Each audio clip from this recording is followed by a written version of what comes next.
All right, ladies and gentlemen, you probably guessed that we were going to end up in Rioja at some point in the evening. And we already have. So Rioja on the map is this yellow bit here. And I will get to a more detailed map later, but that will probably do for now. So at least you know where it is.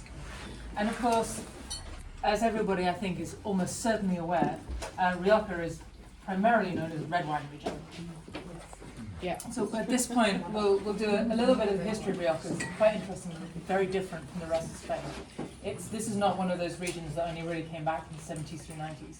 There is a very long history of quality winemaking in Rioja.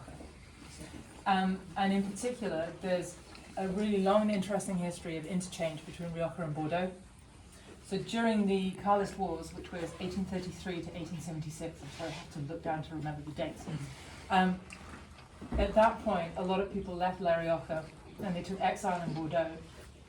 And those include some people whose names you probably might recognize, like the Marqués de Murrieta, Marqués de Riscal, who make still today wine in Rioja, and who went to Bordeaux, and when they came back, they brought a lot of winemaking knowledge from Bordeaux, including how to make wine in oak barrels.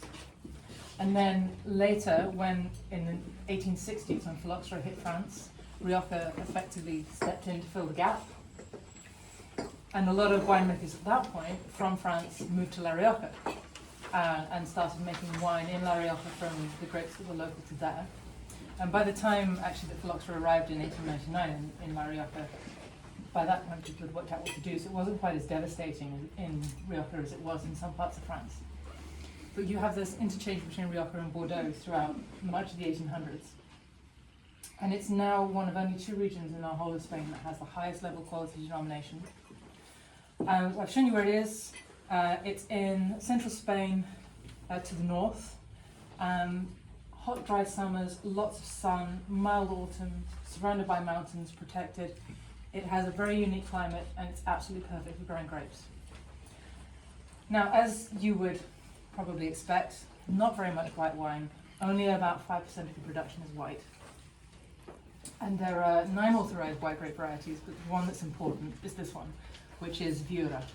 If you remember back to the cava, there were 3 grapes from Catalonia that were made into cava as the traditional grapes, and the things you can add. Macabeo, Parajala, and Charolais. Macabeo is the same thing. So this is Macabeo again, but in Rioja it's called Viura. So this is actually a grape that's native to Catalonia. But it's very resistant to oxidation, which makes it perfect for making into a wine that you age in a barrel, which is the way that wine is, both red and white wine is made in Rioja. Strict labelling requirements, both reds and whites. This is a Reserva. It is the Society Exhibition White Rioja Reserva 2018. 2018, it's got 8 years of age on it already. And a Reserva means for white, 6 months in barrel, and 24 months before release minimum. This one has been 18 months in barrel, which you will see from the oak flavour, and 3 years in bottle before it was released.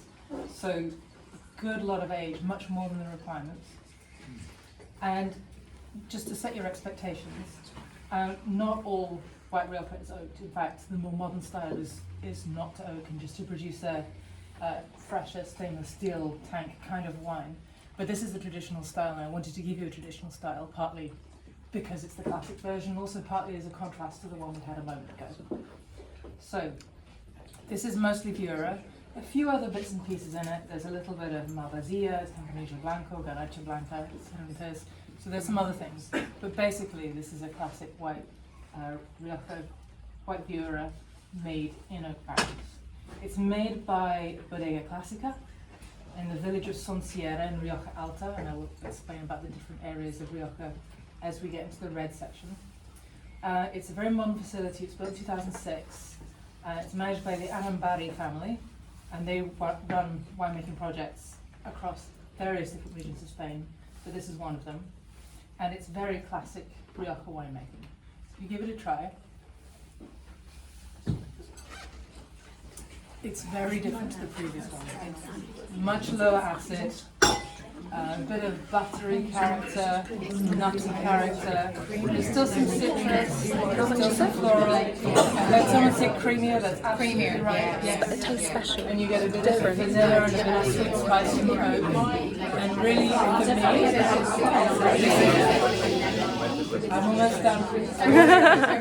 So for me, this is by no means the most expensive wine that we have this evening. In fact, I think it's the third cheapest out of our 6. For me, this is the wine of the evening. This is the one that I like. So I hope you enjoy it.